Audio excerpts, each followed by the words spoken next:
સંભળાય છે? સારું કામ છે. ધંધા ચાલુ થાય, રોજગારી ચાલુ થાય, નવા વિચારો આવે. અને એક્સપોની શરૂઆત ગયા વર્ષે કરી હતી. ગયા વર્ષે પણ ખૂબ સારી સફળતા મળી. આ વર્ષે એના કરતાં કંઈક સારું છે. આવતા વર્ષે હજુ આનાથી પણ વધારે સારું થશે. એટલે પ્રતિ વર્ષ આપણે આગળ વધતા જશું.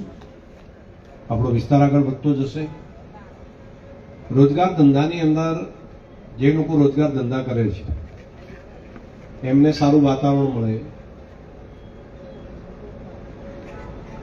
લો એન્ડ ઓર્ડર વધુ સારું હોય તો રોકાણ કરવાવાળા વેપારી લોકો એ વધારે રોકાણ કરી શકે. અને બીજું, ખરીદ શક્તિ લોકોની પાસે, પ્રજાની પાસે પૈસા આવે તો એ પૈસા બીજે ખર્ચીને આખી ઇકોનોમી દોડતી થાય. તો આપણા વિસ્તારમાં ઇકોનોમી દોડતી થઈ રહી છે. અને પૈસા આવે છે એટલે એ ખર્ચ પણ થાય છે. ખેતીની આવક તો આવે, પરંતુ ખેતીની આવકની સાથે સાથે બાકી પણ અલગ અલગ સમયે એનું પેકેજ આવતું હોય છે. હમણાં ખેતીનું આવ્યું છે પેકેજ.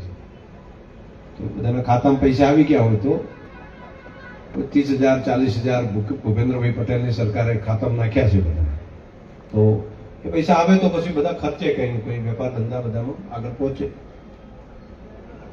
સિઝન પણ પ્રમાણમાં સારી છે. ગઈકાલ સુધી તો વાદળાને એવું હતું, પણ આજથી વટાટ ચાલુ થઈ જશે એટલે કોઈ તકલીફ જેવું નહીં રહે. ખૂબ સારી સિઝન ચાલશે. બધા આગળ વધે ખૂબ.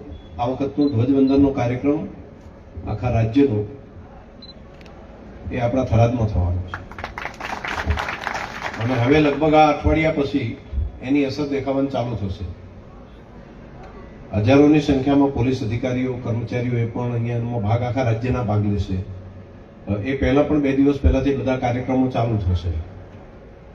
જે રીતે દિલ્હીની અંદર હાઈવે ઉપર પરેડ નીકળે છે ને લાલ કિલ્લાની સામે, એવી આપણા 4 લેન ઉપર પણ એના અઠવાડિયા પહેલા ચાલુ એક વખત થઈ જશે. પરેડ અહીંયા પણ થશે, પછી વિધિવત ત્યાં થશે.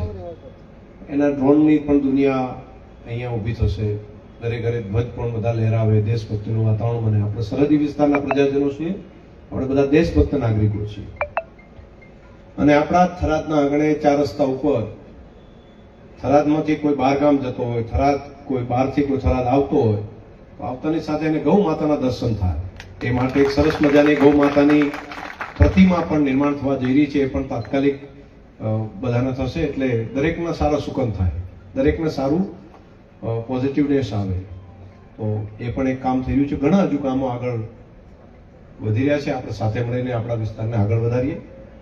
તમને બધાને આમાંનો જ એક આ ભાગ છે બિઝનેસનું, એક્સપોનું કામ. ડૉક્ટર નાયકને, વકીલ પ્રેમજીભાઈ, તમારી આખી ટીમને, ભાઈ પૂરી ટીમને હૃદયથી ખૂબ ખૂબ અભિનંદન આપું છું. બહુ સારું કામ કર્યું. ખૂબ શુભકામનાઓ.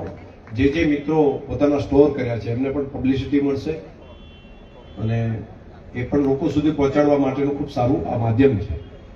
હજુ અહીંથી આવે છે, આયોજન થોડું મોટું કરો ડૉક્ટર, અને ઘણા બધા ભેગા મળીને કરો અને એક આખી ટીમ બનાવો અને પછી આખા રાજ્યના લોકોને લાવો, દેશના લોકોને લાવો. છોટા મત સોચો.